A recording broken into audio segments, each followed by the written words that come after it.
अब दोस्तों अपना रोल नंबर यार पहले लिखें। मैंने आपके सामने फॉर्मेट रखा हुआ है यार, उस फॉर्मेट को फॉलो करें। रोल नंबर उसके बाद अपना नाम लिखें।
यार आप अब्दुल सत्तार, मैंने आपसे रिक्वेस्ट की है कि आप अपना रोल नंबर पहले लिखो, उसके बाद अपना नाम लिखो।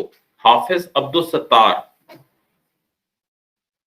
अमार यासिर रजा के बाद अपना नाम लिखो। ये एचपी यूजर कौन है यार? Who is HP user? भाई अपने नाम से कनेक्ट करें, उससे पहले रोल नंबर लिखें अपना।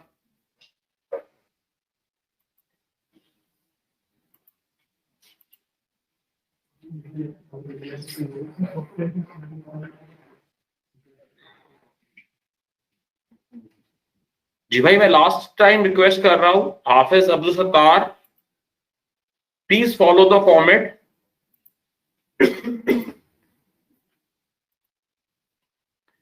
अमार यासिर रजा, प्लीज अपना रोल नंबर पहले लिखें।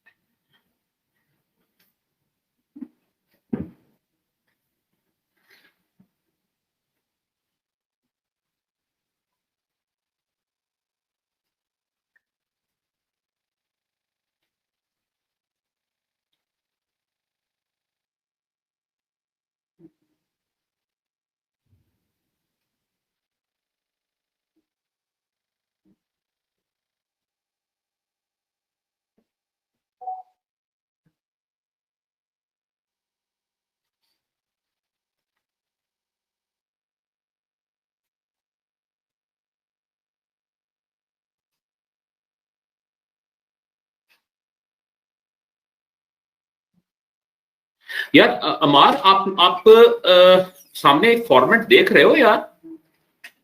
आपके सामने मैंने कुछ फॉर्मेट में लिखी हुई है चीजें, उसको फॉलो करो। आप कोई क्लास 1 तो ज्वाइन नहीं किया आपने। Again you have connected with self defined format which is not acceptable. अगर काइंडली आंखें खोल के देख लें, स्क्रीन के ऊपर आपको बताया गया है कि किस तरह आपने अपना रोल नंबर और नाम लिखना है।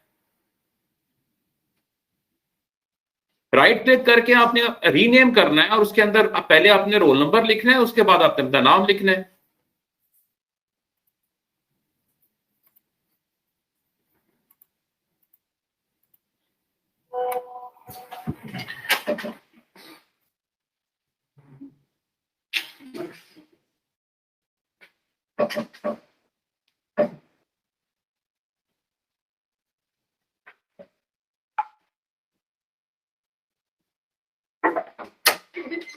तो गया सर।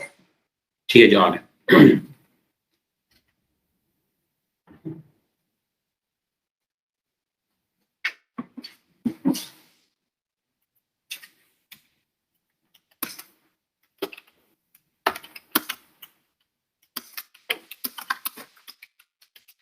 यार 15 मिनट की हम ब्रेक करेंगे मगरिब की, इसके बाद विल स्टार्ट। स्पीकिंग आप लोगों का भी यार जो है वो थोड़ा सा चाहिए, साथ चाहिए उस पे कि आप लोगों के लिए मास्क लगाना कंपलसरी है। कोई बंदा बगैर मास्क ना बैठे, प्राय मेहरबानी। मेरे लिए थोड़ा मुश्किल है, इसीलिए मैंने रिक्वेस्ट की थी पहले 2 रोज आप छोड़ दें, ठीक है।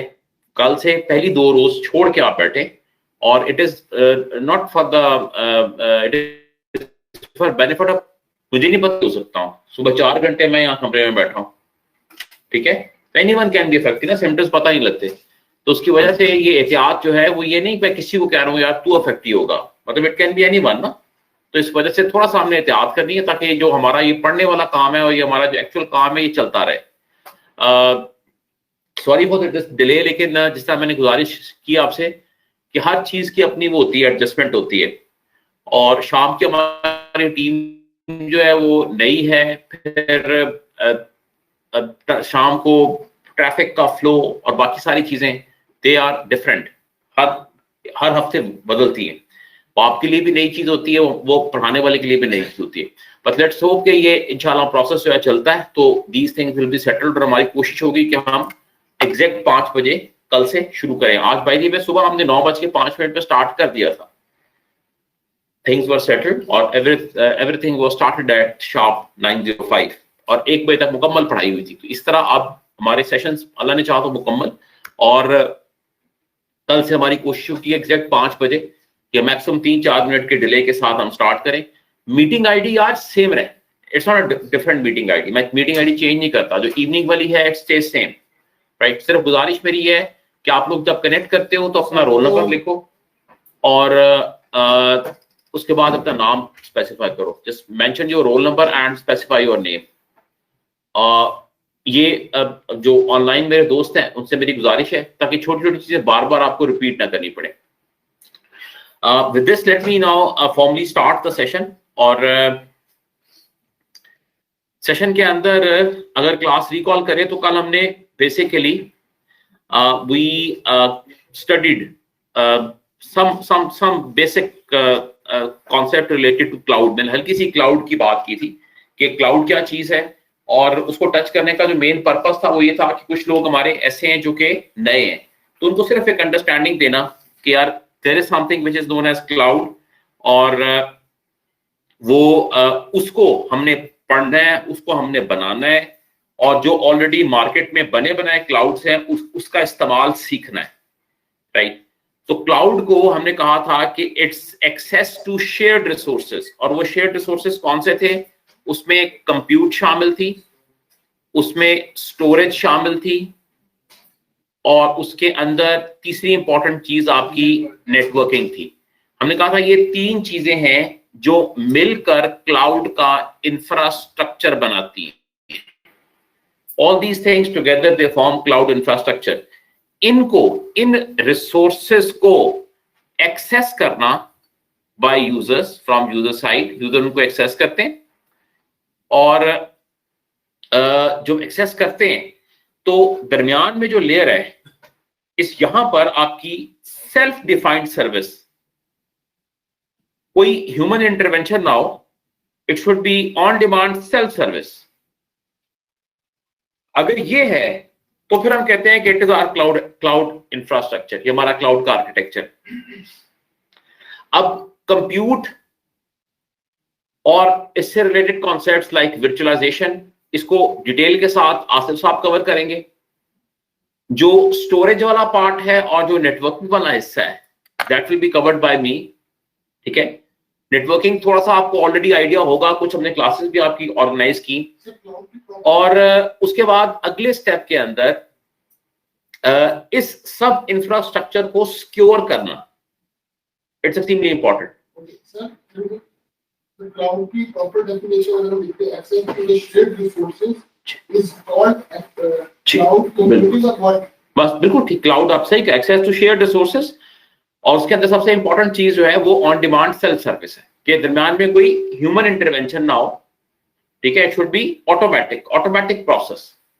तो अब नॉर्मल ख्याल ये ज़हन में आता है कि यार ये जो हमारे वेब पेजेस हैं, तो ये भी तो they are acting as a cloud, बिल्कुल ठीक है, क्लाउड के तौर पे ऐड करते हैं, प्रोवाइडेड कि वो जो बाकी पैरामीटर्स, बाकी फीचर्स हैं वो मीट करें, ऑन डिमांड सेल्फ सर्विस हो, ह्यूमन इंटरवेंशन उसमें ना हो, इलास्टिसिटी हो, अगर आपको सर्विस ले रहे हैं उसको घटा बढ़ा सकें अपनी मर्जी से, मीटर्ड सर्विस हो, जितना इस्तेमाल कर रहे हैं उसी के मुताबिक आपको चार्ज किया जाए, ठीक है, उसको कहीं जहां मर्जी से एक्सेस कर ले, नेटवर्क एक्सेस, ओके फाइन, अगर ये सब कुछ है तो बेसिकली वो क्लाउड है, it's a overlay of cloud. Cloud क्या है? क्लाउड बेसिकली आसमान और जमीन के दरमियान एक लेयर आ जाती, ठीक है, बिल्कुल इसी तरह यहां पर आप क्या कर रहे हो, जो सर्विसेज हैं, सर्विस कंज्यूम करने वाले और सर्विस डिलीवर करने वाले, इन दोनों के दरमियान एक layer, cloud, it's cloud.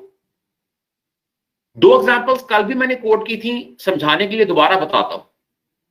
Food panda is a cloud service, इस तरह से कि अब जो कंज्यूमर्स हैं और जो सर्विस प्रोवाइडर्स हैं वो ऑटोमेटेड प्रोसेस है उनका, आप ऑर्डर करते हैं, क्वांटिफाई करते हो चीज को, घटा बढ़ा सकते हो, राइट, उसके मुताबिक जो सर्विस डिलीवरी वाले हैं वो और लोग हैं, और इसके साथ ही मैंने एसोसिएट कर दिया सर्विस प्रोवाइड करना, मतलब आपको you don't have to pick, option उसमें होती है कि अगर आप चाहें तो खुद भी अपना मील जो है पिक कर लें, लेकिन इसके अंदर मैंने ये भी ऑप्शन डाल सकता है, इसका मतलब वो भी सारे उस नेटवर्क का हिस्सा है, उस क्लाउड का हिस्सा है। तो अब it is something beyond a website, अगर आप ये कहते हैं ना क्लाउड का मतलब वेबसाइट है, तो now this is something beyond a website, ये एक वेबसाइट से थोड़ा सा एक स्टेप आगे है, राइट।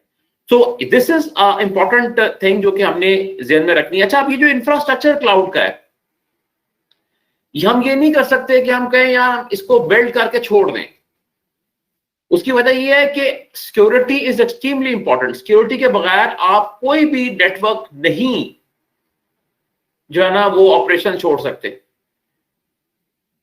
ये वही बात है, आपने घर बनाया, कभी भी कोई ऐसा घर नहीं होता जिसका दरवाजा ना हो, खिड़कियां ना हो, पेरीमीटर वॉल ना हो, बाउंड्री वॉल होती है, दरवाजे होते हैं, खिड़कियां होती है, उसके बगैर घर है तो सर्विस देनी है, खास तौर पे आजकल के जमाने में, तो वो सर्विस बगैर सिक्योरिटी के कोई कॉन्सेप्ट नहीं है उसका। तो अर्ज आपसे ये करनी थी कि जो हमारे पास जो टाइम है उस पर तकरीबन 2.5 महीने हमारा प्लान है कि क्लाउड बनाने वाले हिस्से पुर्जे जो है वो सिखाए जाए, उसको सिक्योर करने वाले हिस्से पुर्जे सिखाए जाए, और उसके बाद जब आप इस काबिल हो जाए कि आपको इन कंपोनेंट्स की समझ आ जाए, इनका आपस में कोरिलेशन समझ आ जाए, तो then you should be given exposure to the already available clouds on the market by different vendors, उनका इस्तेमाल क्या है, उनके फंक्शंस क्या है, वो क्या सर्विसेज आपको दे रहे हैं, राइट। तो ये हमारा ओवरऑल प्लान था जिसको हमने कल डिस्कस किया था, और मैंने आपसे अर्ज किया था कि अभी हम पहले 4 से 5 हफ्ते हमारा प्योर फोकस होगा क्लाउड सिक्योरिटी के ऊपर, कि क्लाउड को कैसे सिक्योर करना है।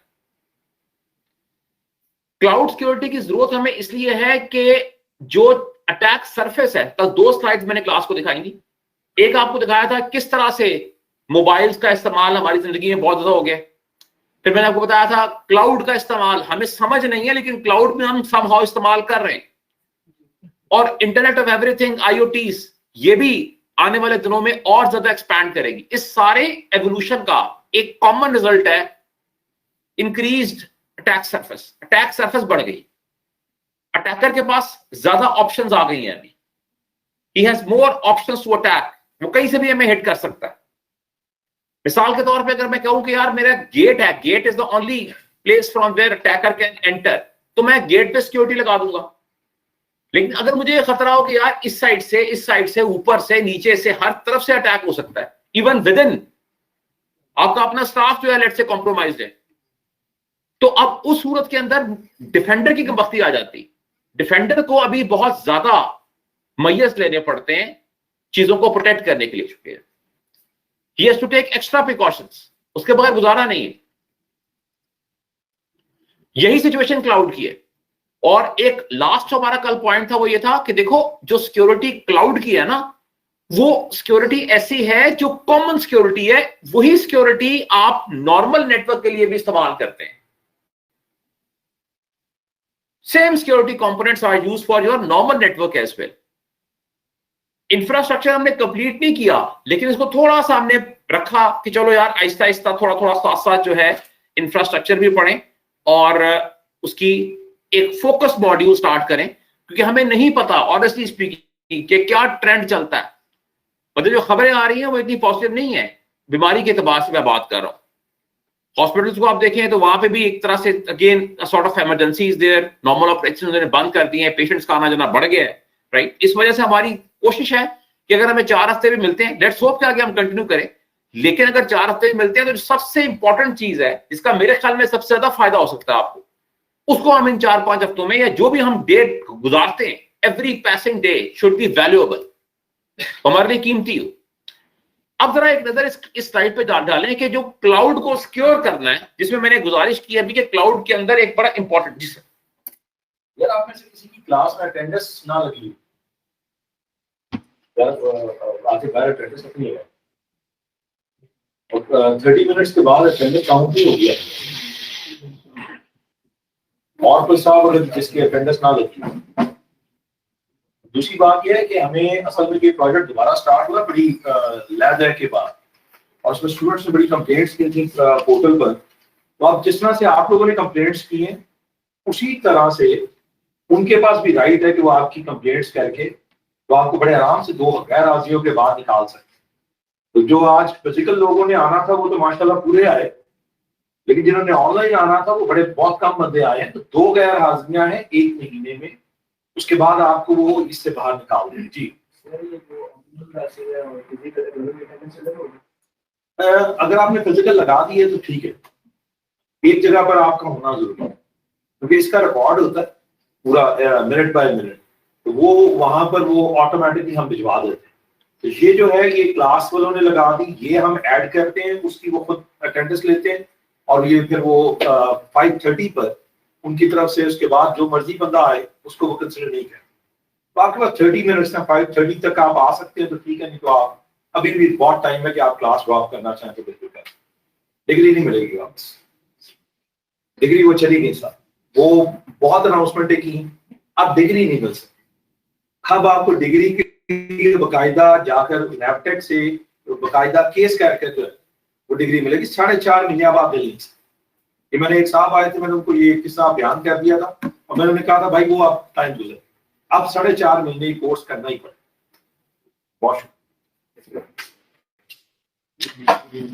देखो यार, जो फिजिकल हैं और उनको आना था तो इसके लिए एक तरीका होता है कि आप पहले चीजों को अप्लाई करके अगर आपको कोई जनरल प्रॉब्लम है तो यू गेट परमिशन, ठीक है, वो इंपॉर्टेंट चीज है। और ये जिसका अरुण साहब ने फरमाया यार, ये हमारी कंपल्शन नहीं है, ये रिक्वायरमेंट है उन लोगों की जिन्होंने ये कोर्स इनिशिएट किया है।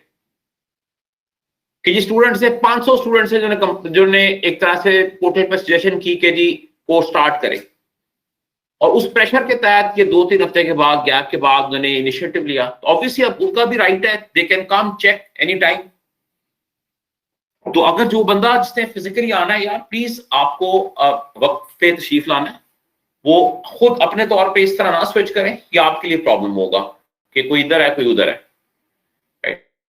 मैं ऑनेस्टली ये चीजें मैं आज तो बता रहा हूँ यार, मैं बता रहा हूँ, मैंने अभी आई मेड माई माइंड, मैं एक प्रोफेशनल टीचर हूँ, मैं ये यहाँ पे जो टीच करते हैं वो लोग, उनका एक डिफरेंट स्टाइल है, वो काफी ज्यादा स्टूडेंट्स को मोटिवेट भी करते रहते हैं। और ये मेरा my job is to teach, right, so simple so straight, motivation अपनी जगह पे, लेकिन वो मैं एक्स्ट्रा वक्त अपना बर्बाद नहीं कर सकता छोटी छोटी चीजों के ऊपर, सीधी सी बात। तो अगर मैंने यहाँ पे पढ़ाना है कोर्स को तो यार मैं I have to value my time, और मुझे आप लोगों का टाइम वैल्यू करना है। उसमें आपकी तरफ से कोऑपरेशन चाहिए कि जो पढ़ने वाली चीजें वो आप पढ़ें, चंद SOPs है उनको फॉलो करें, दैट्स इट। और थ्योरी ज्यादा नहीं है भैया, आज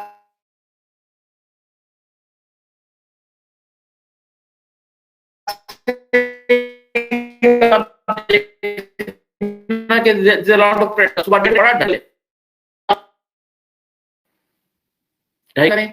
जो ऑनलाइन हजरात हैं बिल्कुल अपने आप को सीरियसली समझें कि यार you are part of the class, right. और जो असाइनमेंट्स दी जाती है, जो काम करने को दिया जाता है, जो समझाने की कोशिश की जाती, उसको समझे।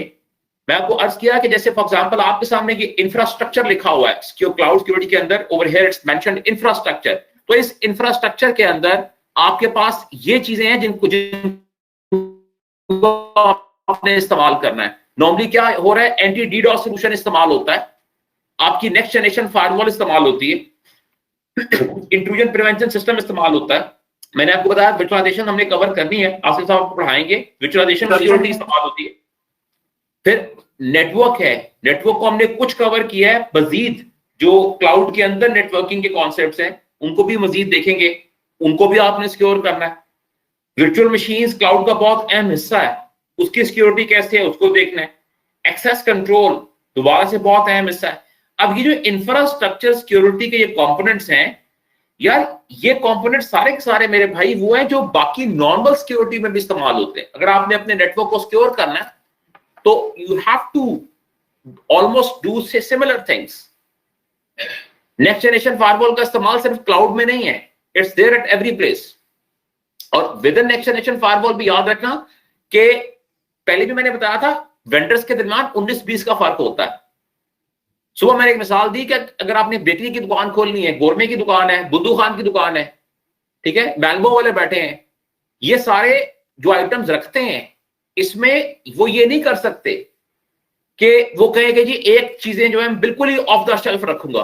कॉमन चीजें होती हैं भाई, मोस्टली दे आर सेम, 19-20 का डिफरेंस होता है, लेकिन प्रोडक्ट्स हर एक रखी होती है। इसका मतलब है कि जो फायरवॉल आप आज पे आप काम करते हैं उसमें कई चीजें ऐसी होंगी जो दूसरों की निस्बत बेहतर होंगी और कुछ ऐसी होंगी जो ऑलमोस्ट आइडेंटिकल होंगी, लेकिन फीचर वाइज सारे फीचर उसमें होते हैं।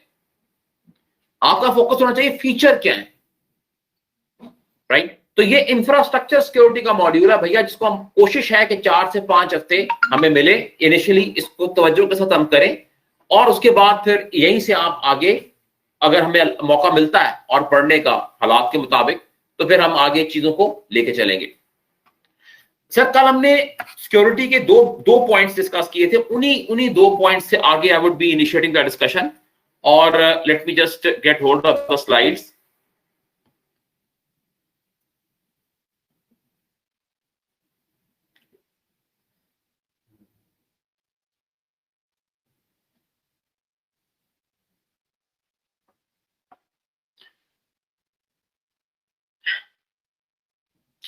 और मैं आपको इंटरेस्टिंग चीज बताऊं कि ये जो स्लाइड्स हैं अभी और ये जो आपको मैं आपके साथ शेयर करने जा रहा हूं, ये मैंने अभी लास्ट वीक में ट्रेनिंग कराई है एक काफी मतलब हाई फाई किस्म का जो एक पब्लिक इंस्टीट्यूशन है डिफेंस का, जो एक तरह से ट्रेंड सेटर होता है टेक्नोलॉजी के एतबार से। तो these are the same slide, 23 अक्टूबर को वहां पे खत्म हुआ काम और कि वही स्लाइड्स है जो मैं उनको दिखाई। और मजे की बात है वहां पे भी यही यूएससी पढ़ाई, हुआवे की फायरवॉल भी वहां डिप्लॉयड वही थी। And it is that institution जो काफी ज्यादा एक तरह डिफेंस, एक डिफेंस होता है ना, एक उस डिफेंस से अगला डिफेंस है, फर्स्ट लेयर ऑफ डिफेंस से कहते हैं। तो वो हजरात जो कि इस पे है कि जी ये क्यों इसकी बड़ी ज्यादा इस्तेमाल हो रहा है दुनिया के अंदर, पाकिस्तान में भी बाहर भी।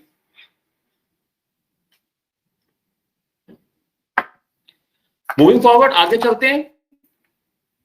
देखो नेटवर्क सिक्योरिटी जो है एक मुसलसल अमल है, it's a continuous process, it's just like a wheel, पहिया है। व्हील का क्या होता है, what is there in the wheel, आप पहिया चलाते हो घूमता चला जाता है, पहिया कभी रुकता नहीं है। इसका मतलब क्या है, इसका मतलब यह है आप नेटवर्क को सिक्योर करते हो, फिर सिक्योर करने के बाद नेटवर्क की मॉनिटरिंग करते हो, फिर गाहे बगाहे उसकी टेस्टिंग भी करते हो ऑडिट करा के, और जो कमजोरियां कमियां उसके अंदर आइडेंटिफाई होती हैं कोशिश की जाती है कि उनको फिक्स किया जाए, यानी कि अपने नेटवर्क की सिक्योरिटी को बेहतर किया जाए। तो ये एक कंटिन्यूस प्रोसेस है, जस्ट लाइक अ व्हील, एक पहिए की तरह। It's a continuous process. Network security is a continuous process, इसमें कोई फुल स्टॉप नहीं। आप कभी ये नहीं कह सकते भी अब के बाद मुझे इस पे कुछ करने की जरूरत नहीं है, इट्स इनकरेक्ट अप्रोच, ऐसा मुमकिन नहीं है भैया। बिकॉज रियलिटी क्या है कि इसके एक मुसलसल एक ऐसी एफर्ट है जिसमें कोई ब्रेक नहीं है, और उसकी वजह क्या है कि अटैक्स जो हैं वो भी मुसलसल बिल्ड हो रहे हैं, continuously they are being developed. बाकायदा अगर आप सिक्योरिटी को डिवाइड करना चाहें तो दो तरह की सिक्योरिटी बनती है। One is known as defensive security, other is known as offensive security. Defensive security का मतलब क्या है? भाई मैंने अपने नेटवर्क का दिफा करना है,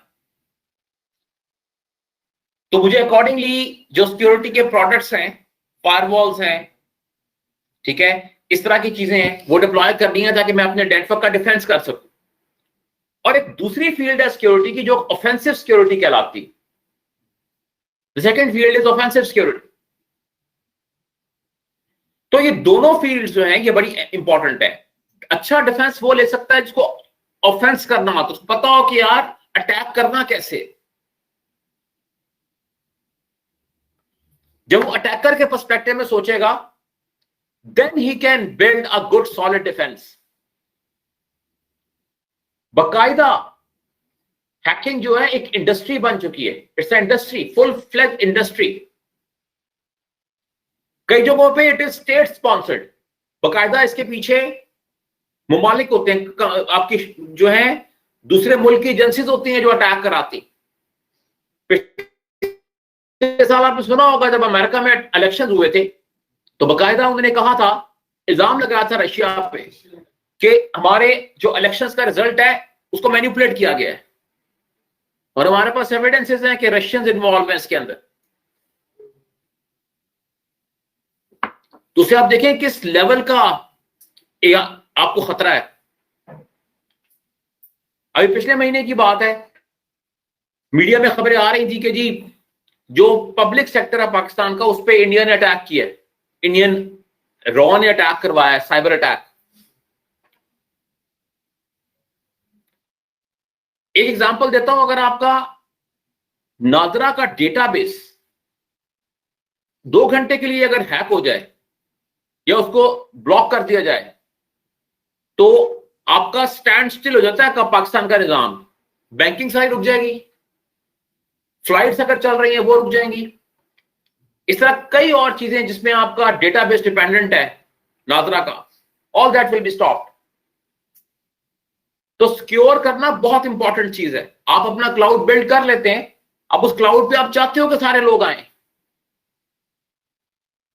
उन सारे लोगों में हैकर्स भी हो सकते हैं। That's why it's very very important कि आप अपना जो नेटवर्क है उसको सिक्योर करें। जो भी इंफ्रास्ट्रक्चर आप क्लाउड का बिल्ड करते हैं, that infrastructure should be solidly secured. इसमें कोई दो राय है ही नहीं। इंतहाई अहम स्लाइड है, it's a very very important slide. जरा क्लास गौर करें स्लाइड के ऊपर और कोशिश करें समझने की कि इस स्लाइड के अंदर क्या मैसेज है जो कि दिया जा रहा है। What's the message involved in this slide?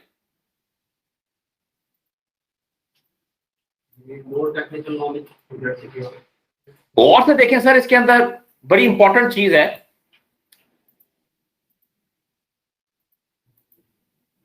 आपके लिए आसानी करता हूं, रेफरेंस बनाता हूं कि इसमें फोकस आपने करना है 2 लाइंस के ऊपर। एक लाइन का कलर जो है it's blue, the other line is red. इन दोनों के दरमियान जरा कोशिश करें कोरिलेशन बिल्ड करने की। Just try to build a relationship between these two. Sir इसमें इस तरह समझ आ रहा है कि जिस तरह से अटैक बढ़ रहे हैं उसी वजह से जो है कंपनीज आपसे ज्यादा आपका नॉलेज मांग रही हैं, यानी कि जितना ज्यादा आपके पास नॉलेज होगा तो जो है अटैक्स आप कम कर सकते हैं। अच्छा ठीक है सर, पॉइंट नोटेड जी। हर बंदा अपनी जरा थिंकिंग प्रोसेस खुद जरा इस्तेमाल करे।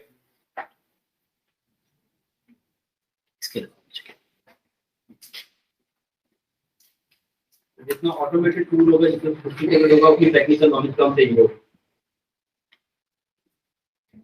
हाँ जी, अभी आहिस्ता आहिस्ता आप लोगों ने जरा बेहतर सोचना शुरू कर दिए। सर जितना यानी कि ऑटोमेटेड होंगे उतने कम जो है ना हम्म। कम होने की। अच्छा, कुछ और जरा देखें, थोड़ा सा और सोचें।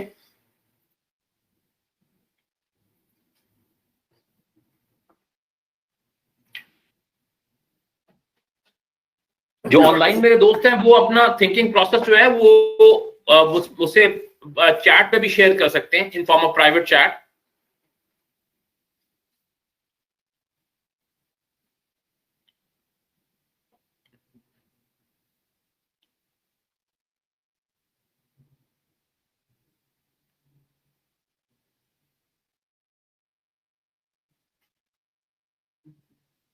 देखो इस पर्टिकुलर स्लाइड के अंदर एक बहुत इंपॉर्टेंट मैसेज है, और वो मैसेज ये है कि with the passage of time जो हैकिंग टूल्स हैं उनकी sophistication is on the rise. वो मुसलसल बेहतरीन से बेहतरीन होती जा रही, एक से एक बढ़ के टूल आपको मिल जाता है,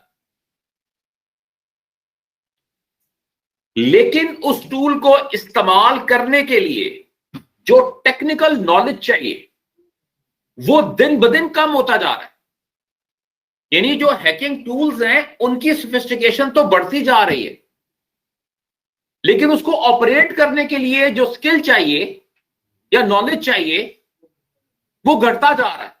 इसका मतलब क्या हुआ भैया? इसका मतलब ये हुआ कि अगर मैंने किसी मेजर कंपनी का कोर राउटर, मेरे ख्याल में सब लोगों को पता है व्हाट इज अ राउटर, अगर कोर राउटर मैंने डाउन करना हो या उस पर मैंने denial of service attack launch करना हो, तो हर वो बंदा जो मोबाइल के ऊपर इंटरनेट पे नंबर डायल करना जानता है, anyone who can dial a mobile number can force a core router to go down.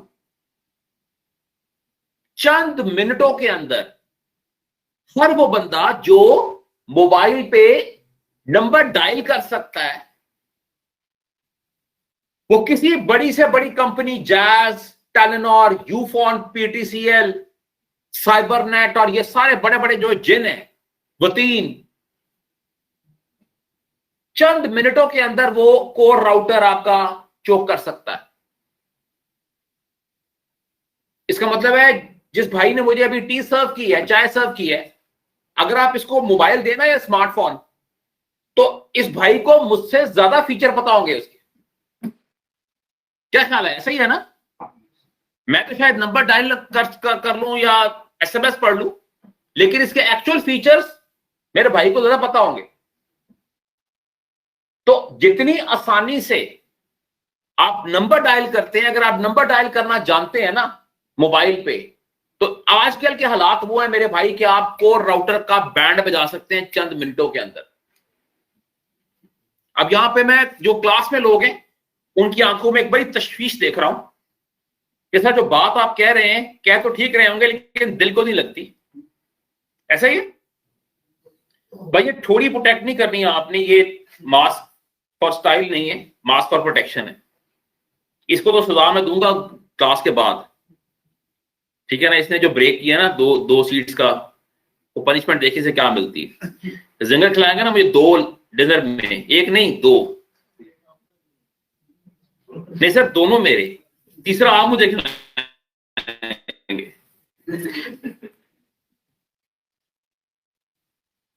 Sir मैं दूसरे लैपटॉप के ऊपर, let me just try to connect to the my second laptop, RDP करता हूं। यार फिलहाल तो भाई मैं ही खाऊंगा यार।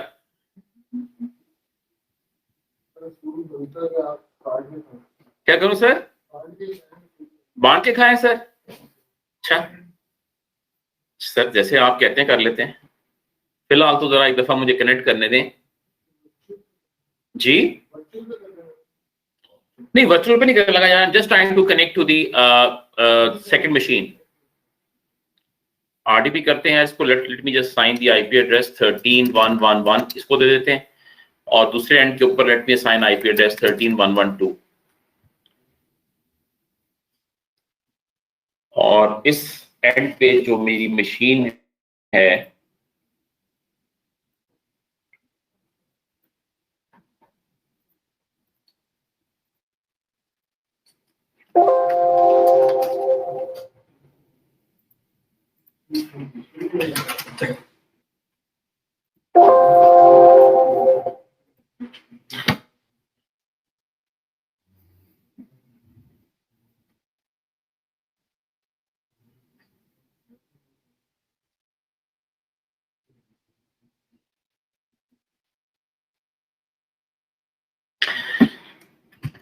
IP दे दिया मैं. Let me just assign the let me just try to ping the destination computer. It is 13.1.1.2.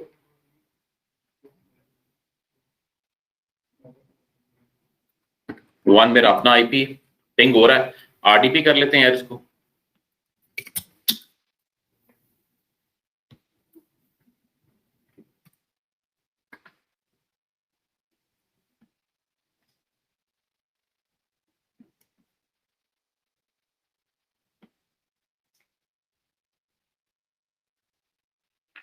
Already मैंने एक सिंपल सी टोपोलॉजी बनाई हुई है. एक राउटर है, उसको मैंने अपने लैपटॉप से कनेक्ट किया हुआ है.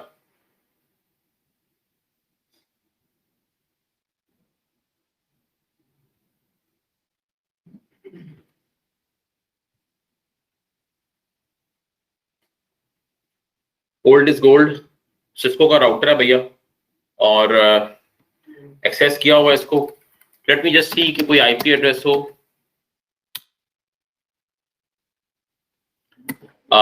आईपी असाइन नहीं हुआ हुआ. लेट्स असाइन एन आईपी 1.1.1.1/8 के साथ नो शॉट करता हूं, और जो कंप्यूटर है जिसके साथ मेरे से कनेक्ट किया उस पर 1112 का आईपी दे देते हैं.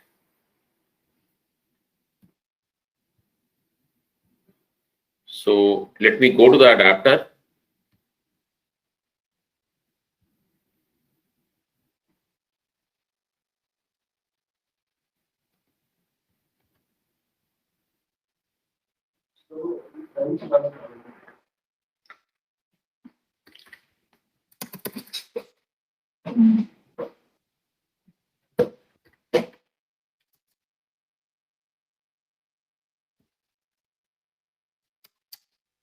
(111) का गेटवे है sir. 112 is my IP address of my local machine. क्या हुआ सर, खैरियत? सर वो फैन चला रहा था. अच्छा, आज फैन चला दीजिए. अच्छा ले सर, लेट्स वेरीफाई. पिंग करके टेस्ट कर लेते हैं इसको.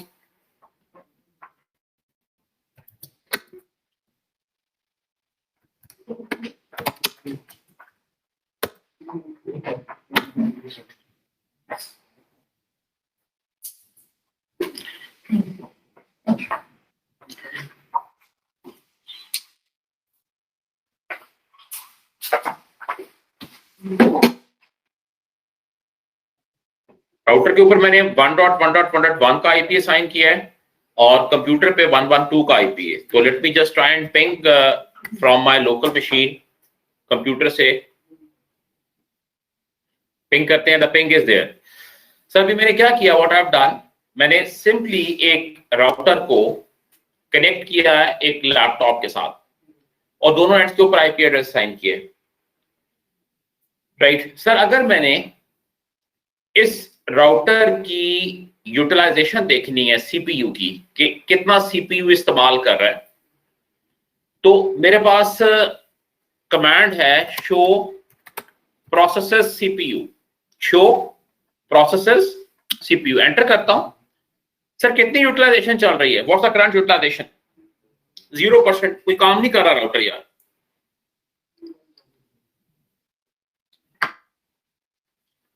सर मेरे पास एक बेसिक सा टूल है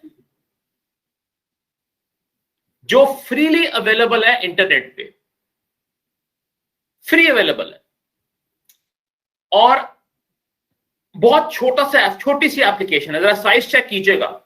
407 KB 407 KB का टूल है. इसका नाम है UDP unicorn. UDP very easy to install. Exe file है, क्लिक करेंगे तो ये पेज खुल जाएगा और यहां पर वो मुझसे कह रहा है टारगेट. टारगेट की जगह पे sir I will assign the IP address of my router. 1.1.1.1। हस्बे ख्वाहिश अगर आप पैकेट साइज चेंज करना चाहते हैं तो पैकेट साइज चेंज कर लें, बढ़ा लें, बड़ा कर लें। और यहां पे क्लास ये बटन देखिए क्या लिखा हुआ है, अटैक। ले सर जी, मैंने सर राउटर के ऊपर यूडीपी फ्लड अटैक लॉन्च कर दिया। अब मुझे आप ये बता दें कि इस काम को करने में कितना टेक्निकल नॉलेज चाहिए।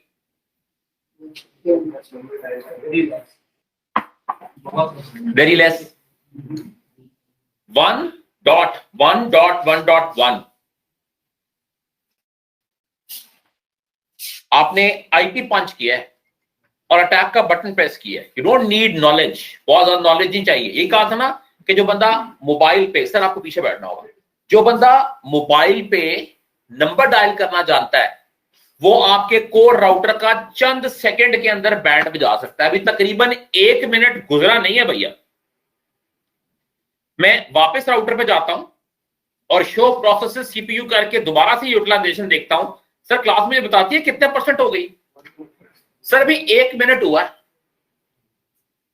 या आप चाय का कप शुरू करें और बाय द टाइम आप कंप्लीट करते हैं तो ये 95% क्रॉस कर जाता है। और ये टूल मुझे खरीदना नहीं पड़ा। I don't have to buy this tool. मैंने अर्ज किया है ये फ्रीली अवेलेबल है इंटरनेट के ऊपर, फ्री अवेलेबल।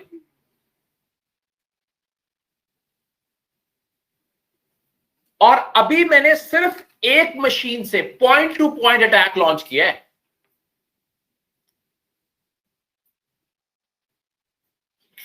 अगर 3 या 4 लैपटॉप्स एक सिंगल एंड पॉइंट के ऊपर अटैक करें, जिसको हम डीडॉस कहते हैं, डिस्ट्रीब्यूटेड डिनाइल ऑफ सर्विस, तो सर बहुत ही कम टाइम के अंदर सीपीयू रिसोर्सेस कंज्यूम हो जाएंगी। फ्लड तो अगर पानी का हो वो भी बड़ा डेंजरस होता है।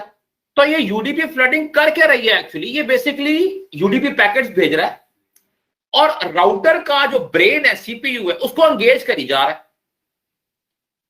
और जब राउटर का सीपीयू एक खास लेवल से ज्यादा एंगेज हो जाता है तो वो फिर अपने नॉर्मल काम नहीं कर सकता, वो अपने नॉर्मल फंक्शंस परफॉर्म नहीं कर सकता, चोक हो जाता है।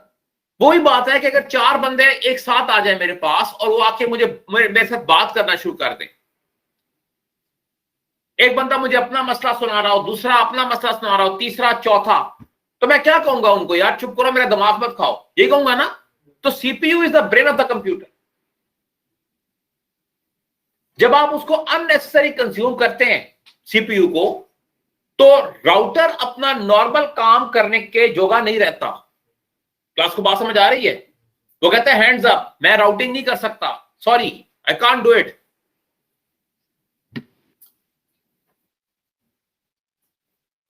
मैंने अर्ज की it is one of the tools जो फ्रीली अवेलेबल है नेट के ऊपर। इस तरह के लाखों टूल्स आपके पास अवेलेबल हैं, बने बनाए, रेडीमेड, खरीदने भी नहीं पड़ते आप। इससे अंदाजा लगाएं कि what is the situation. Cloud को सिर्फ बिल्ड कर लेना ही मकसद नहीं है, you have to secure it as well. जब आप किसी भी चीज का क्लाउड बनाएंगे तो आपकी ख्वाहिश होगी कि लोग आए उस पे, क्योंकि आपने बिजनेस पॉइंट ऑफ व्यू से बनाया। तो उन लोगों में अच्छे लोग भी हो सकते हैं और उन लोगों में हैकर्स भी हो सकते हैं, अनवांटेड लोग भी हो सकते हैं, दुश्मन भी हो सकते हैं, जिनका मकसद क्या है, सर्विसेज को सीज करना। अब बराए मेहरबानी ये जो डेमोस्ट्रेशन मैंने आपको दी है, ये इस लिहाज से बहुत ज्यादा क्रिटिकल है कि इसमें आईपी, सुबह मुझसे मैंने ये सुबह क्लास में जब करके दिखाया तो मुझसे सवाल किया, सर ये इसके लिए तो रीचेबिलिटी चाहिए, आईपी रीचेबल होना चाहिए। बात ठीक है, रीचेबिलिटी चाहिए, तो मुझे बताओ जो वेबसाइट्स आप एक्सेस करते हो क्या वो रीचेबल नहीं होती? सारी रीचेबल होती। आप किसी भी यूनिवर्सिटी की वेबसाइट को एक्सेस करते हो तो वो रीचेबल होती है, तभी तो एक्सेस होती है। आप झंग की वेबसाइट एक्सेस करते हो, झंग न्यूज की, तो वो रीचेबल होती है तभी तो आप उसको एक्सेस करते हो, राउटेबल होती है, वो पिंग कर सकते हो आप उसको। इसमें टारगेट पे ढूंढेंगे लिखी तो आईपी अगर आपने किसी साइट का ढूंढना है तो एनएस लुकअप करें, आगे लिखे उसका यूआरएल, तो एनएस लुकअप आपको रिटर्न में उसका आईपी दे देता है। टारगेट में ढूंढेंगे टूल्स अवेलेबल है, अगर वो इंटीग्रेटेड है डीएनएस के साथ तो आप लिख सकते हो।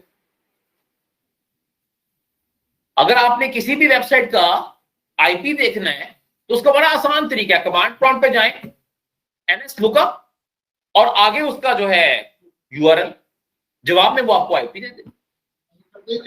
और उसके अंदर गुजारिश आपसे ये है कि देखें ये टूल, इसको मैं समझाने के लिए आपको एक मिसाल देता हूं कि यार ये इस लिहाज से बड़ा मतलब अजमूदा किस्म का टूल है कि मुझे याद है मैं मुख्तलिफ यूनिवर्सिटीज में पहले पढ़ाता था विजिटिंग के तौर पे, तो आज से वो 4-5 साल पहले मेरा एक बैच था इंपीरियल के अंदर, और वहां पे सिक्योरिटी का बैच था सेमेस्टर का। तो क्लास को मैंने एजुकेशनल पर्पसेस के लिए ये बताया, समहाउ जो एचओडी थे वहां के, उन्होंने फीडबैक ली क्लास से उसी दिन, तो पूछते हैं ना क्या पढ़ा है, तो उन्होंने कहा इस तरह हमने यूडीपी फ्लड अटैक पढ़ा है और ये इस तरह फ्लड अटैक लॉन्च भी किया है। तो उन्होंने कहा मुझे डेमोस्ट्रेट करके दिखाओगे, तो उन्होंने कहा हाँ सर ले लें। उन्होंने देखा, उनसे वो टूल ले लिया कॉपी करके। उनका अपना थीसिस का डिफेंस था पीएचडी का, 2 दिन के बाद उन्होंने यूएमटी में जाना था। आपको पता है जब थीसिस का डिफेंस होता है तो उसमें पहली 2 रोज में तो सारे डॉक्टर्स बैठे होते हैं, पूरा कॉलेज पूरा मजमा होता है, वो आपसे मुख्तलिफ तरह के सवालात करता है, आपने उसका जवाब देना होता है। फिर बेस्ड ऑन योर परफॉर्मेंस वो आपको इवैल्यूएट करते हैं कि क्या आपको उन्होंने पीएचडी की डिग्री अवॉर्ड कर दी है नहीं करनी।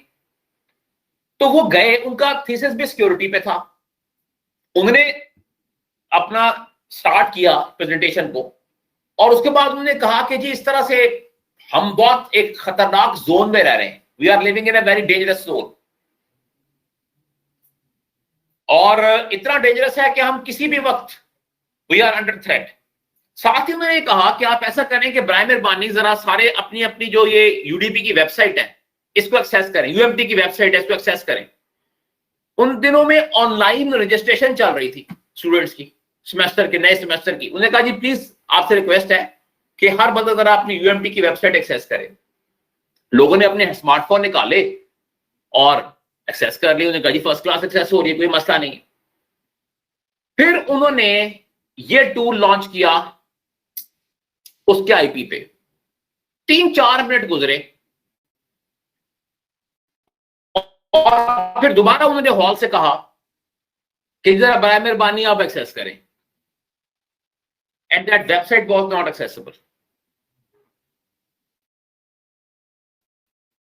4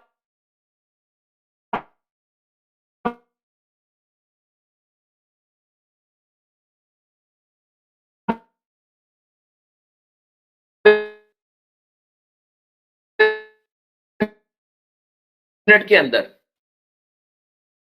सर नॉर्मली तो होता ही है ना कि ठीक है ना, लोग नहीं बोला। आईपी का सर मेरे जो देखने में है कि सपोर्ट नंबर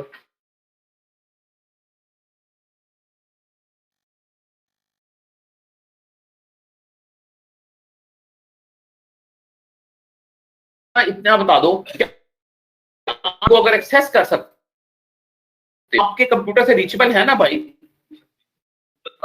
तीसरा मैंने आपसे अर्ज किए कि सर अगर कोड पे नहीं पता हमें, अब यहाँ पे कोई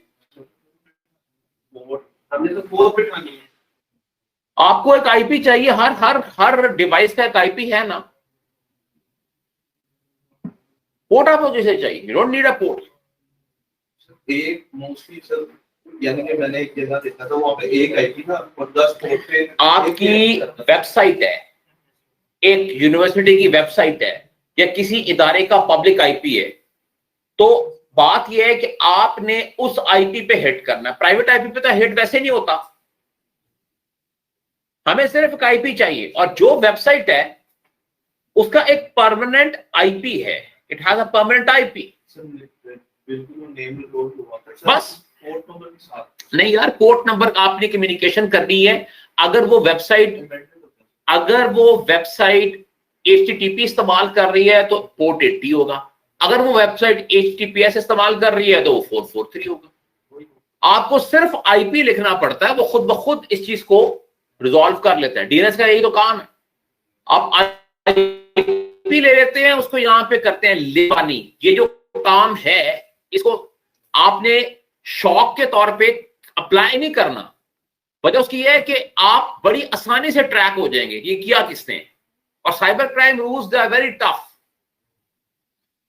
तो ये चीज सिर्फ बताई जाती है, समझाई जाती है एजुकेशनल पर्पसेस के लिए, ताकि आप ये जान सकें कि व्हाई वी नीड सिक्योरिटी, क्यों चाहिए सिक्योरिटी। सिक्योरिटी के बगैर क्लाउड नेटवर्क बिल्कुल ऐसा है जैसे कि आपने एक घर बना लिया, उसमें कोई गेट नहीं रखा, कोई विंडो नहीं रखी, कोई पेरीमीटर वॉल नहीं है, जो कि कभी भी प्रैक्टिकल आइडिया है ही नहीं। और ये एक बात मैंने कल भी आपको बताई थी कि सिक्योरिटी के अंदर अगर आप इन्वेस्ट करना चाहते हैं, इन्वेस्ट इन मीन्स के यार you want to study security, तो डेफिनेटली आपको पेबैक करती है। वजह हर आने वाले दिन के साथ सिक्योरिटी की जरूरत बढ़ती जाएगी, अभी भी बहुत है और इट्स एवर ग्रोइंग फील्ड। और सिक्योर करने के लिए कॉमन चीजें हैं, ये नहीं है कि यार बहुत ज्यादा कोई डिफरेंसेस हैं। आपके पास वही कॉमन एलिमेंट्स हैं, वही कॉमन टूल्स हैं, जिसको इस्तेमाल करते हुए आपने एक नॉर्मल नेटवर्क को भी सिक्योर करना है और आपने क्लाउड को भी सिक्योर करना है।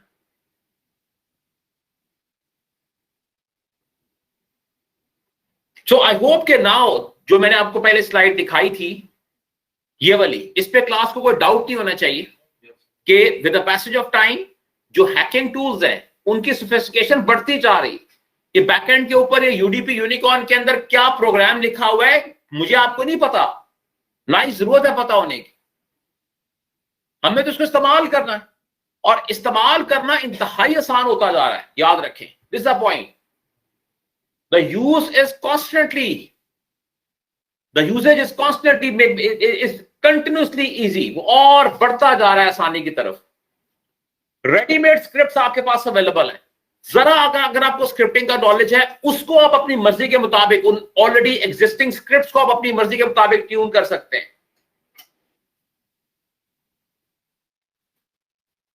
कल भी मैंने एक एग्जांपल दी और आज भी आपको बताता हूं कि देखो यार, अभी हमारे सामने थोड़े से फासले के ऊपर एक डिजास्टर हुआ 2 हफ्ते पहले, और उस डिजास्टर का एक सोल्यूशन भी है, लेकिन वो सोल्यूशन को अडॉप्ट करना, समझना, उसके लिए थोड़ा सा इनिशिएटिव चाहिए। हो सकता है वो लोग इसको ना समझ सकें कि यार एक क्लाउड बना लो, हफीज सेंटर के नाम का क्लाउड बना लो, उसमें अपनी ई शॉप्स, इलेक्ट्रॉनिक शॉप्स रखो। उसी तरह से सर्विसेज जो आप अगर रिपेयर की सर्विसेज देते हो या सेलिंग की सर्विसेज देते हो, अगर सेलिंग की सर्विसेज है तो आप वही आइटम्स जो है उनको डिस्प्ले करो स्पेसिफिकेशंस के साथ, साथ रखो कीमत। और अगर आपने रिपेयर की सर्विसेज देनी है तो लाइव चैट इनमें इन्वॉल्व करो क्लाइंट को, वो आपकी शॉप पे आए, आप वेलकम किया जाए। हाँ भी क्या मसला जी, मैं I am not able to turn on my computer. कौन सा कंप्यूटर है जी आपका? आप ऑन करते हो तो लाइट जलती है, बैटरी निकालें, दोबारा रीइंसर्ट करें, पावर केबल लगाएं, फिर दोबारा ऑन करें। अच्छा नहीं समझ आ रही, ठीक है सर डिलीवर कर दें इस एड्रेस के ऊपर। वो सिस्टम अपना डिलीवर कर देता है आपके पास, आप उसको रिपेयर करते हो और रिपेयरिंग के दौरान पहले अगर आप समझते हो यार इतना खर्चा आएगा, आप उसको इंटीमेट कर सकते हो भाई इतना एक्सपेंडिचर आएगा। इसी तरह आप नॉर्मल फिजिकल डीलिंग करते हो ना। और ये तो खैर इन लोगों के रेफरेंस से है। मेरे भाई मुझे ये बताओ, आप लोग ये काम आप लोग 2-4 बंदे मिलके कर सकते हो। ये बाकी जितने घर हैं इनमें अभी लैपटॉप से एक जरूरत बन चुकी है। अगर मुझे मेरे बच्चे कहते हैं कि जी मेरा लैपटॉप खराब हो गया है, इसको रिपेयर करवा दें, तो क्या मेरे पास वक्त है कि अपना ऑफिस छोड़ के मैं जाऊं और जाकर बाजार में इसको रिपेयर कराऊं? नहीं, मुझे सर्विसेज चाहिए ये वाली, आई नीड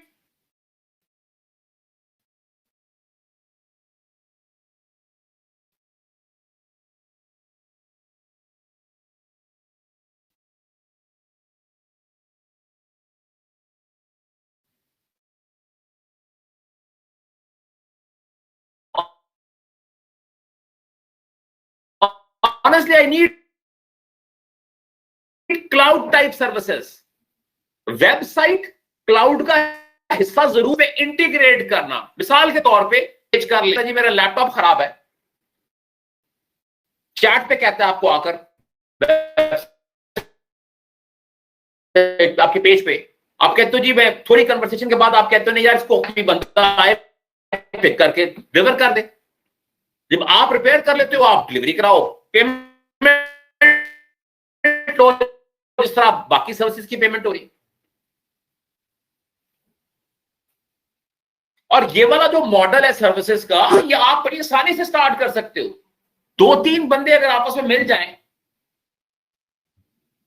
और ये सर्विसेज का आप मॉडल स्टार्ट करते हैं, इसको ऐप कोई इसको नाम दे दें, ऐप का कमिटमेंट होनी चाहिए, वो इंपॉर्टेंट है। इनिशियल कुछ टाइम टफ होगा, उसमें सब्र का मुजाहरा करें, काम आपको आना चाहिए। अगर काम नहीं भी आता तो आप ये भी कर सकते हैं कि ऐसा बंदा हायर कर लें जिसको काम आता है, जिसको समझ नहीं है क्लाउड क्या चीज है।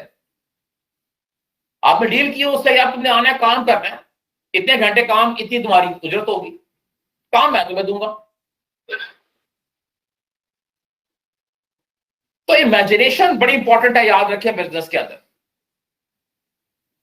क्लाउड छोड़ किसी भी चीज का आपको फायदा नहीं जब तक आप क्रिएटिव थिंकर नहीं है।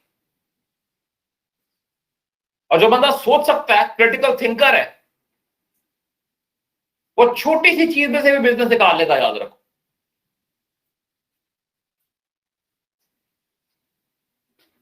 तो अभी तक हमारी बहस का एक कंक्लूजन ये निकलता है कि जो सिक्योरिटी है इट्स अ कंटिन्यूअस प्रोसेस, ये एक चलते हुए पहिए की तरह है। और ये चलता हुआ पहिया सिर्फ पाकिस्तान में नहीं है भैया, ये चलता हुआ पहिया हर मुल्क के अंदर है। अगर आपके अंदर स्किल है ना तो सर्विसेज आप पूरी दुनिया को दे सकते हो, हर मुल्क में दे सकते हो। और ये क्लाउड आपको वो इंटरफेस देता है जिससे आप दुनिया के साथ मीट कर सकते हो।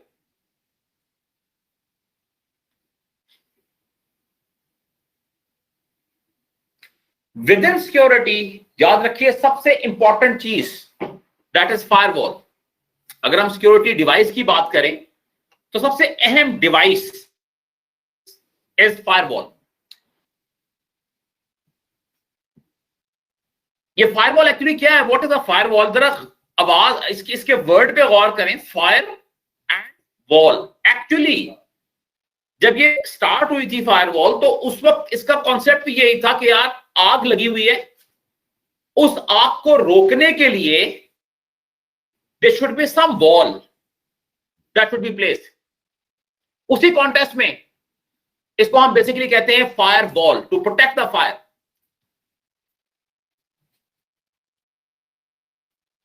टेक्निकली इसका मतलब क्या है, what is the meaning for this? Basic काम फायरवॉल का ये होता है कि ये वांटेड ट्रैफिक को आने देता है और जो अनवांटेड ट्रैफिक है उसको ब्लॉक करता है। It allows wanted traffic and it blocks unwanted traffic.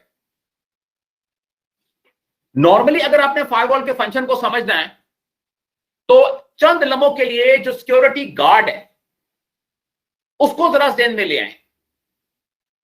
Security guard का मकसद सिर्फ ब्लॉक करना नहीं होता, selectively it allows wanted people and it stops unwanted people. Normally security guard हम कहां पे प्लेस करते हैं? At the edge, entry point. बिल्कुल इसी तरह से जो फायरवॉल है it is also placed at the entry point of your network. आपके नेटवर्क के एंट्री पॉइंट पे प्लेस की जाती है।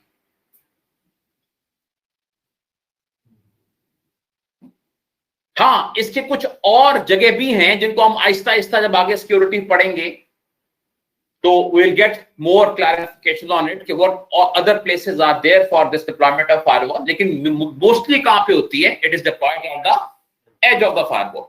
एक बुनियादी नुक्ता फायरवॉल के हवाले से समझिएगा कि देखो, फायरवॉल जो है ना, ये राउटर्स और स्विचेस से थोड़ा सा डिफरेंट है इसका मिजाज।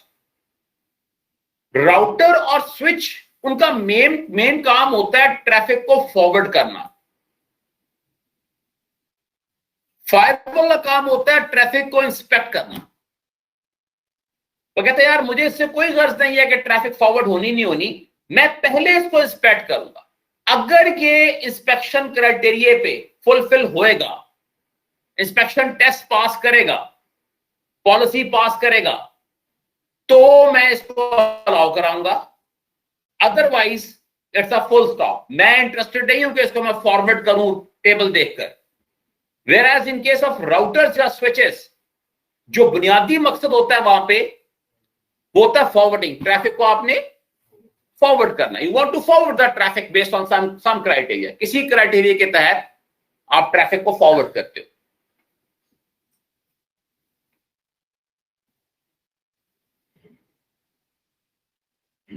सर आजकल तो ऐसे राउटर आ गए जिसके अंदर फायरवॉल आप सही कह रहे हो। उसमें आप सिर्फ राउटर की बात नहीं करते, वो ऐसी सर्विसेज होती हैं जिनको हम कहते हैं ऑल इन वन सर्विसेज। एक डब्बा है जो आपको सारी सर्विसेज दे रहा है। मुख्तलिफ ब्लेड लगाई जाए उसके अंदर, राउटर का ब्लेड लगा दें वो राउटर बन जाएगा। एक और स्विच का ब्लेड लगा दें, it will start giving you switching function. Firewall का ब्लेड लगा दें, वो फायरवॉल फंक्शन बन जाएगा। लेकिन उस ब्लेड के साथ क्या करना है वो पता होना चाहिए। फायरवॉल का ब्लेड तो लगा दिया आपने, अब फायरवॉल के फंक्शंस हैं क्या? एक फायरवॉल है नेक्स्ट जनरेशन की, क्या कुछ किया जा सकता है उसके साथ? वो भले एक स्टैंड अलोन हो, वो भले एक वर्चुअल मशीन के ऊपर हो फायरवॉल, वो भले ब्लेड की सूरत में हो जिस तरह आप कह रहे हो। तीनों केसेस के अंदर फंक्शंस कॉमन रहेंगे। तो आपको फंक्शंस आने चाहिए। फायरवॉल मेरे हाथ लग गई है, अब मैं उसके साथ ये काम करूंगा सिक्योरिटी के लिए।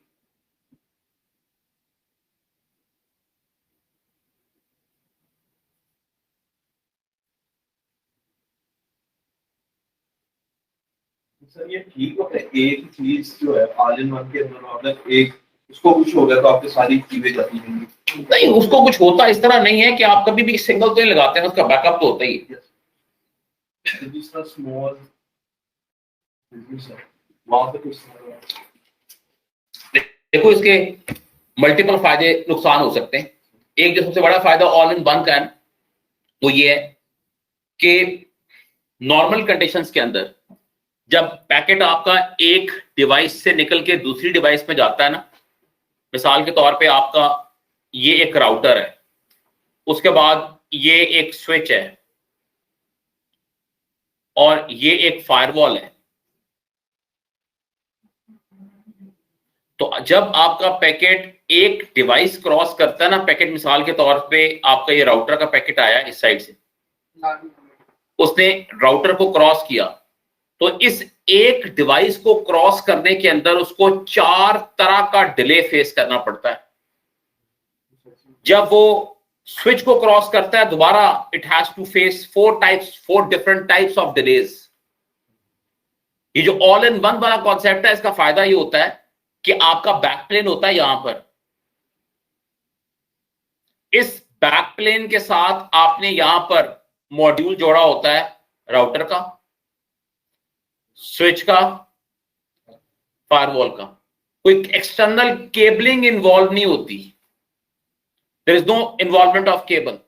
जो आपकी कम्युनिकेशन होनी है वो बैकप्लेन के थ्रू हो रही होती, तो डिले आपका कम होता है, परफॉर्मेंस बेहतर हो जाती है। अगर आप ये कहते हो कि मैं स्टैंड अलोन डिवाइसेस लगाता हूं, एक राउटर लगाता हूं, एक स्विच लगाता हूं, एक फायरवॉल लगाता हूं, तो हर डिवाइस आपको डिले देती, मल्टीपल तरह से डिले देती, मुख्तलिफ तरह का डिले देती। और एक डिवाइस, जैसा मैंने आपको बताया, 4 तरह का डिले आपको मिलता है एक डिवाइस। तो उसके मुकाबले में अगर आपकी सिंगल डिवाइस है और ये ब्लेड्स आपस में कम्युनिकेट कर रहे हैं वाया बैक प्लेन,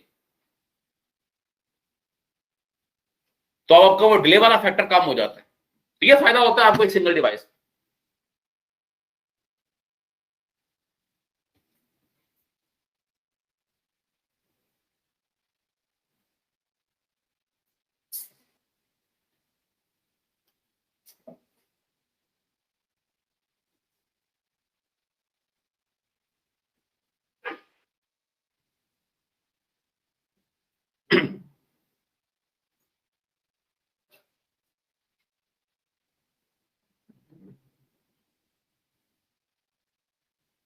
यार फायरवॉल की मुख्तलिफ टाइप्स हैं, फायरवॉल हैज डिफरेंट टाइप्स। अच्छा ये एक चीज डिस्कस कर लेते हैं, उसके बाद फिर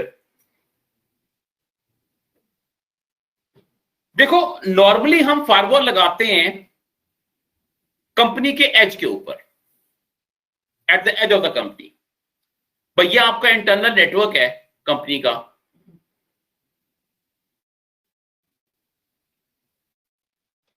कंपनी के एज के ऊपर आप फायरवॉल लगाते हो। अगर मैं आपको मुख्तलिफ तरह की फायरवॉल्स दिखाऊं, मुख्तलिफ वेंडर्स की फायरवॉल दिखाऊं,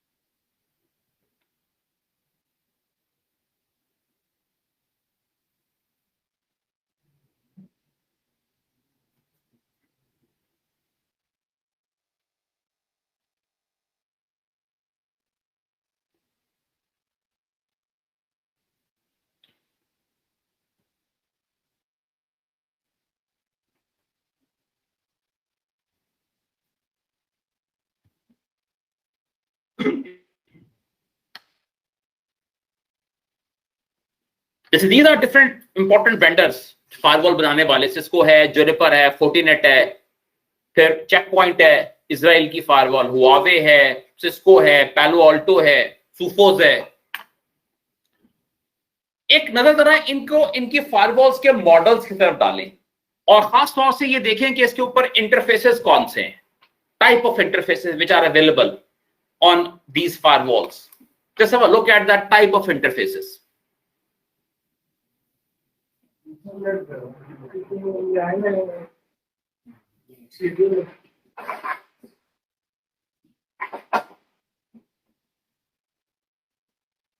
सीरियल नहीं है यार, कंसोल पोर्ट है वो। ज्यादातर आपके पास जो इंटरफेसेस हैं, फॉर एग्जांपल सोनिक वॉल पे देखें, जुनिपर की फायरवॉल देखें, चेक पॉइंट फायरवॉल देखें, ल्यूसेंट की फायरवॉल देखें, हुआवे की फायरवॉल देखें, Symantec, Network Box, Cyberguard, FortiGate, Cisco, WatchGuard. अब इन सारी फायरवॉल्स के अंदर एक चीज आपको कॉमन मिलेगी, और वो कि इसके जो इंटरफेस की टाइप है, या वो फाइबर है या वो ईथरनेट है।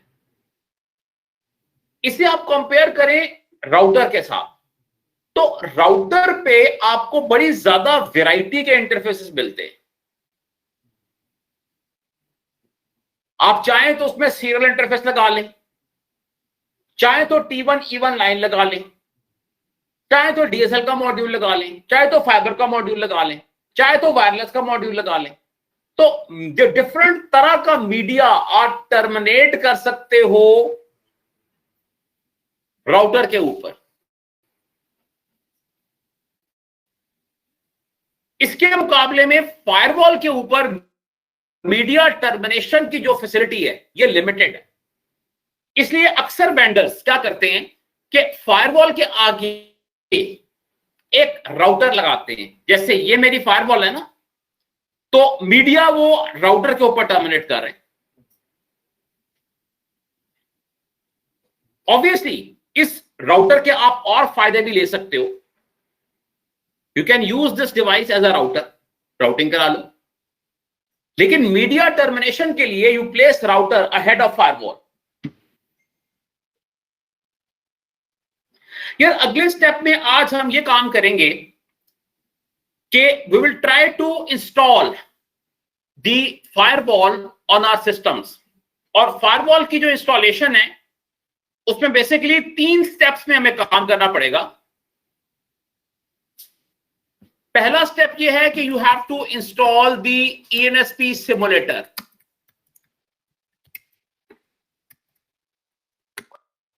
सेकेंड स्टेप में आपको जो नेक्स्ट जनरेशन फायरवॉल है उसका इमेज इंपोर्ट करना है। और थर्ड स्टेप में आपने टोपोलॉजी बिल्ड करनी है जिसमें आप फायरवॉल को पीसी के साथ कनेक्ट करेंगे और फायरवॉल का CLI लेंगे और ग्राफिकल यूजर इंटरफेस एक्सेस। ये वो लैब के काम है जो आज हमें परफॉर्म करने हैं। You have to install ENSP simulator on your machines, हर बंदा करेगा। You have to import the next generation firewall image in ENSP। और तीसरा काम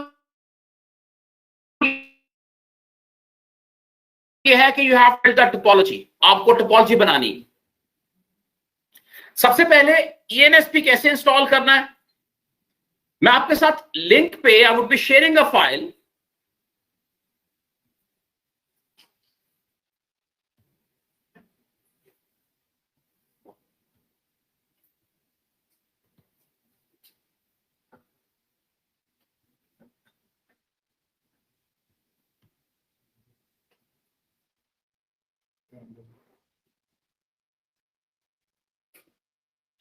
सेटअप फाइल है, बड़ी सिंपल सा सेटअप है इसका। एक्जी फाइल है, आपने सिंपली इसको क्लिक करना है and you have to ensure कि जो चीजें वो आपको इंस्टॉल करने के लिए कह रहा है उनको 1 बाय 1 करके आप नेक्स्ट करके इंस्टॉल करते जाएं। इस सारे प्रोसेस के अंदर मेक श्योर करेंगे कि कोई एरर ना आए। और एंटीवायरस या विंडोज की फायरवॉल अगर आपकी मशीन के ऊपर इंस्टॉल्ड है तो उसको थोड़ी देर के लिए टेम्पररी डिसेबल कर दें। नेक्स्ट करता हूं, लाइसेंस एग्रीमेंट एक्सेप्ट कराता हूं, नेक्स्ट करता हूं, नेक्स्ट करूंगा और इंस्टॉल पे क्लिक कर दूंगा। अब याद रखो ये डिफरेंट तरह के सॉफ्टवेयर इंस्टॉल करता जाएगा। इसमें सबसे इंपॉर्टेंट जो सॉफ्टवेयर है वो वर्चुअल बॉक्स का है। लाजमी तौर पे आपने वर्चुअल बॉक्स को एरर फ्री इंस्टॉल करना है। विंडोज की डिफेंडर फायरवॉल अगर तो उसको आप डिसेबल करें, एंटीवायरस है तो उसको डिसेबल करें टेम्पररी।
मैंने आपके साथ आपके व्हाट्सएप ग्रुप के ऊपर I shared the link for ENSP simulator. जो लोग कैंपस के अंदर हैं मुझे 2 USBs दे दें, एक इधर से और एक इधर से, और USB में कॉपी करें और अपलोड करें। और जो ऑनलाइन है they can download this sir 2 USB चाहिए मुझे, एक इस साइड के लिए और दूसरी इस तरफ के लिए। सिंपली आप कॉपी करेंगे अपने लैपटॉप पे और उसकी इंस्टॉलेशन स्टार्ट कर देंगे।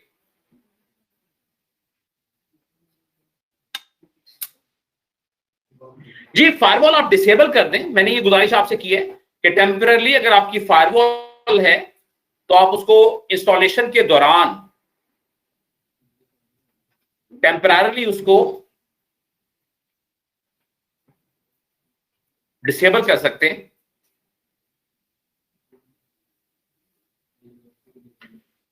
अब ये स्टेप बड़ा इंपॉर्टेंट है, Oracle वर्चुअल बॉक्स, इसको मैं नेक्स्ट करूंगा और I will again click on next. Yes, install and here it goes.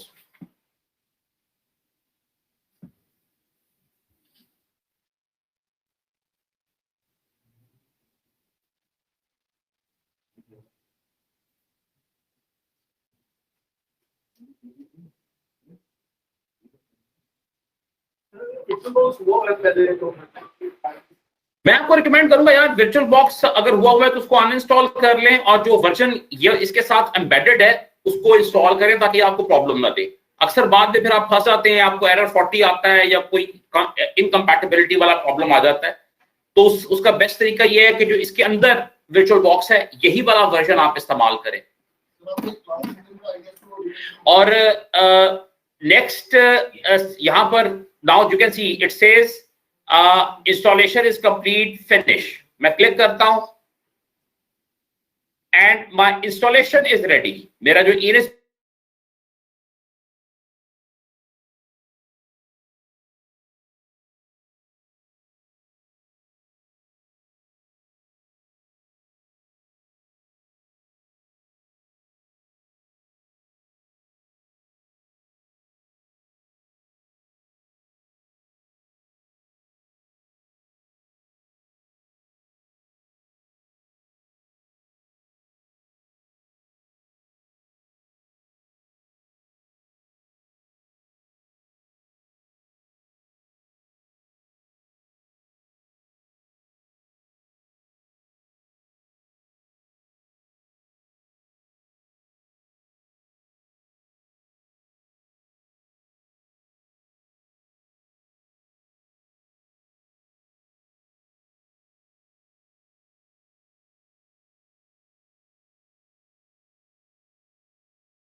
ये आपके पास, मैं उसको स्नैपशॉट दिखाता हूं। Late me just for that.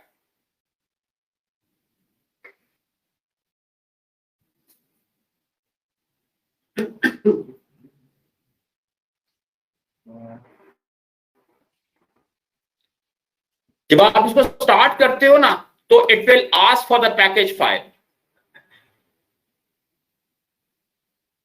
आपने जहां पर ये फायरवॉल की पैकेज फाइल प्लेस की होगी उसको यहां पे इमेज को ब्राउज करें, उसको मैप कर ये फाइल है जो आपके साथ मैंने शेयर की है, यूएसजी फाइल वाली। इसको आप ब्राउज करें और उसके बाद व्हाट यू विल डू कि you will simply click import. That's it, खत्म कहानी, और कुछ नहीं करना, सिर्फ इंपोर्ट करना है। और बाय द वे वो कौन सा इमेज इंपोर्ट करना है, ये यूएसटी 6000V का लिंक मैंने आपके साथ शेयर किया, और ये वो फाइल है जो अपने पैकेज फाइल के तौर के ऊपर वहां पे इंपोर्ट करवा देनी है। और याद रखें, ये काम आपको सिर्फ फर्स्ट टाइम करना है। नेक्स्ट टाइम आप फायरवॉल को स्टार्ट करते हो, ये आपसे कुछ नहीं मांगेगा, यहां से CLI आप इसका ले लेते हो, and it will keep prompting. After some time you will find a stable prompt. और जब प्रॉम्प्ट आता है तो मैं आपको बताऊंगा कि what you have to do next. ये एक साइड के ऊपर यार कॉपी के लिए चलाएं, कॉपी करे बंदा और आगे पास ऑन कर दे।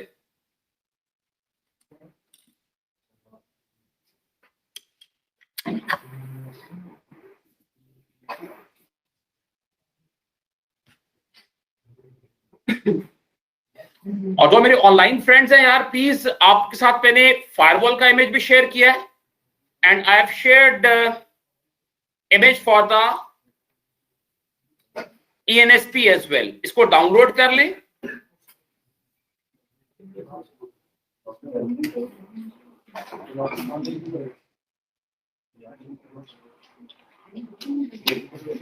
और जो लोग कैंपस में तशरीफ लाते हैं उनसे गुजारिश है कि लैपटॉप लाजमी लेके आए, और उसके ऊपर आपका ये फंक्शनल होना चाहिए, क्योंकि कल के बाद हमारी एक्चुअल जिसकी लैब्स हैं, this is one of the labs of firewall initialization, बड़ी इंपॉर्टेंट लैब है।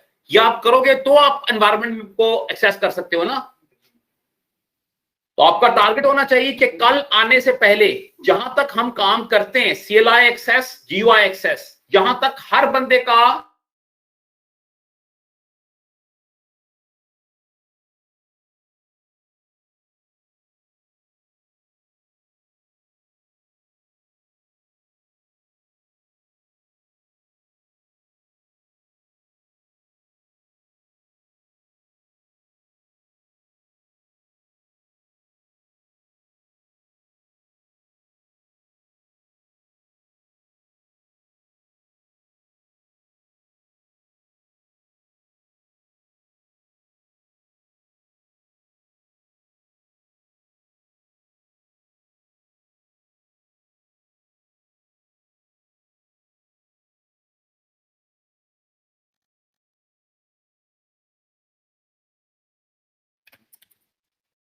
One two three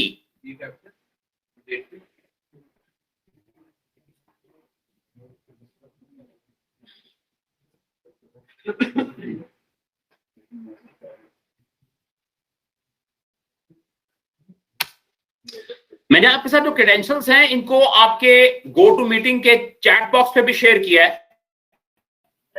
user name is admin,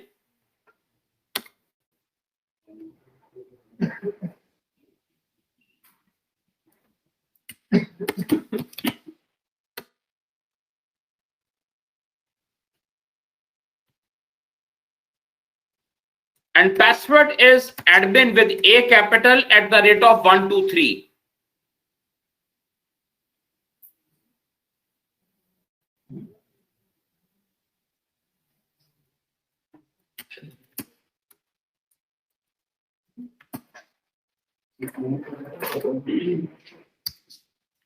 अब देखो क्या मैंने कर दिया,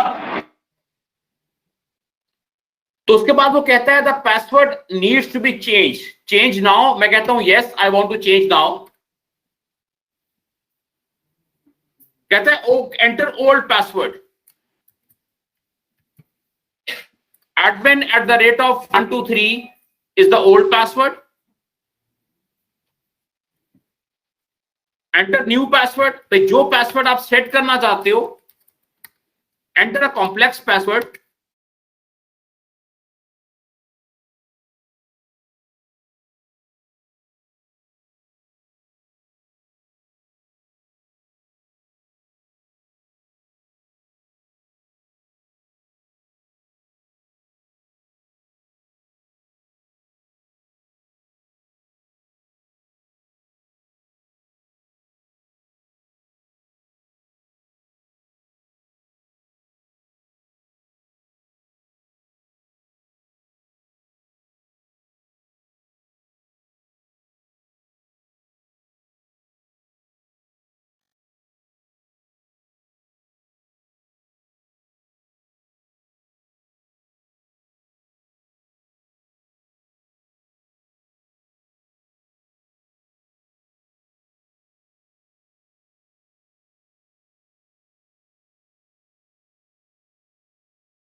थैंक यू यार, नॉलेज तो नहीं। नहीं की बात सर आधा घंटा रहेगा बोले हाँ